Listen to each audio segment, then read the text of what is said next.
Starlink আনুষ্ঠানিকভাবে বাংলাদেশে যাত্রা শুরু করেছে বলে জানিয়েছেন প্রধান উপদেষ্টার বিশেষ সহকারী ডাক, টেলিযোগাযোগ ও তথ্য প্রযুক্তি মন্ত্রণালয়ের দায়িত্বপ্রাপ্ত ফয়েজ আহমেদ তৈয়ব।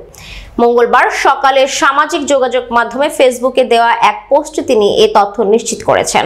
ফয়েজ আহমেদ বলেন, স্টারলিংক অফিসিয়ালি বাংলাদেশে যাত্রা শুরু করেছে। সোমবার বিকালে তারা ফোন কলে আমাকে বিষয়টি জানিয়েছে এবং আজ সকালে তাদের এক্স হ্যান্ডেলে বিষয়টি নিশ্চিত করেছে।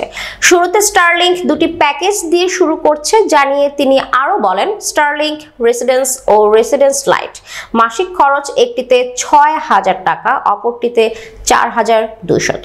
তবে সেটআপ যন্ত্রপাতির জন্য ৪৭,০০০ টাকা এককালীন খরচ হবে বলেও জানান ফয়েজ আহমেদ। তিনি বলেন, এখানে কোনো স্পিড ও ডাটা লিমিট নেই।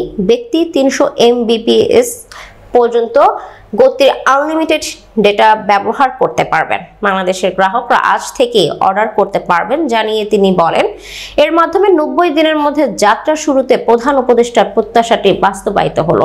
প্রধান উপদেষ্টা সংশ্লিষ্ট সবাইকে অভিনন্দন জানিয়েছেন।